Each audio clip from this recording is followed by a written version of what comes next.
The reason why we have seen peaceful Gen Z protesters on the streets since last year, consistently, on marked dates, on organized times, is not a desire for wanton looting.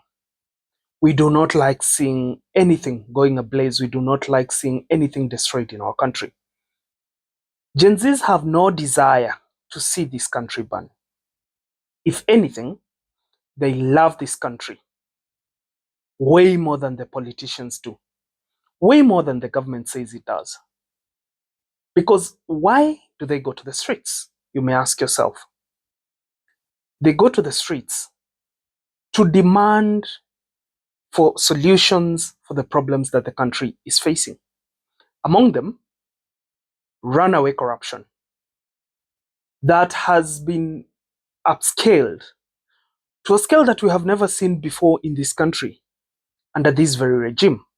A regime that came to power with its leader promising that there will be no more corruption in his government because there'll be nothing to steal, because all the money will have been put to good use. Unemployment, the high rate of unemployment in this current economy run by this government is wanting. We have thousands of graduates being churned out of universities, and we cannot see groundwork being laid to ensure that we drive our economy to the point where it creates enough employment to absorb the students that we're churning out of universities and higher learning institutions and TVETs. They come up with solutions that are unsustainable. You tell me you're employing 2,000, 3,000, 10,000, 200,000 youths in affordable housing projects. What about that? What about when that project of that area is done? Where do you take those people who are working in those projects? Is it sustainable? It is not. Then I do not see the sense of it, because you're taking money from the parents of the supposed young people you're supposed to employ and now giving it to the children. You have not created any employment at all. In any case, you're creating a merry-go-round of something that seems as if it's working, and as if the parts of this machinery is working and moving, yet there is no traction at all. Another thing we're fighting against is police brutality.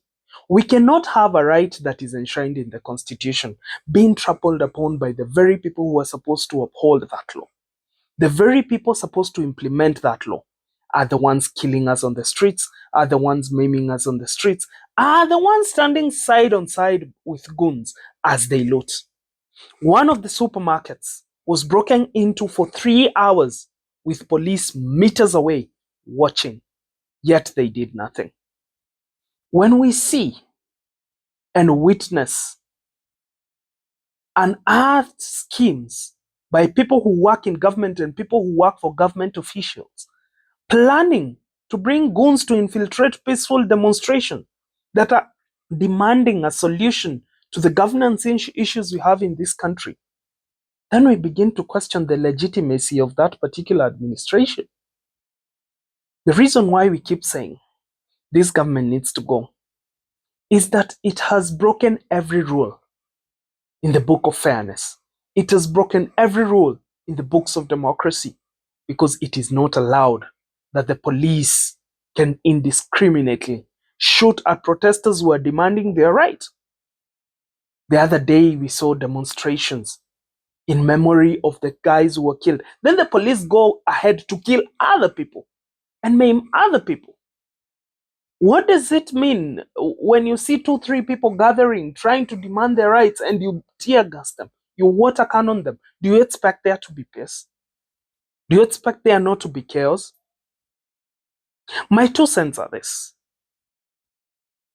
The infiltration that happened on the 25th of June for the anniversary of the lives that were lost, and in honor of the comrades we lost in the fight for the freedom of this country last year, was a well-orchestrated plan. And in no certain terms do I even think or hold the idea that it was the people they are telling us they organized those protests. How powerful is Rigathi Gachagua that he can organize protests in Kiambu, organize protests in Kisii, organize protests in 27 counties in this country? Why even come and tell us he's the one organizing them? Why not arrest him, take him to court, summon him to court, summon him to appear in court, summon him at the DCI to write statements? Nobody stops you from doing that. Practically, it's the government's obligation to arrest those if things have broken the law. You come and tell us, oh, goons infiltrated protests. So the whole narrative of there having been a protest is nullified. That there was no protest on that day. That this was a well-choreographed scheme of looting. And how coincidental it is that the looting began immediately after the signals, the live signals for our media houses were switched off by CA, which was unconstitutional, and the court declared so. And it was unlawful. What a coincidence could it be that when live coverage has been stopped, we now begin to see people who are not even in the protests infiltrating the protests. In some parts of the country, videos are emerging. And the residents of those areas are saying, these are people we do not know. We have never seen these faces here. So your guess is as good as mine. But the issues Gen Zs are fighting against, and this government must listen if it wants to solve this problem. And if it wants to stop the country from going down the drain, corruption, unchecked spending by government. Because what do you mean State House is getting 13 billion shillings and school feeding program is getting 3 billion shillings? And high rates of unemployment, unconducive business environment, high taxation regime,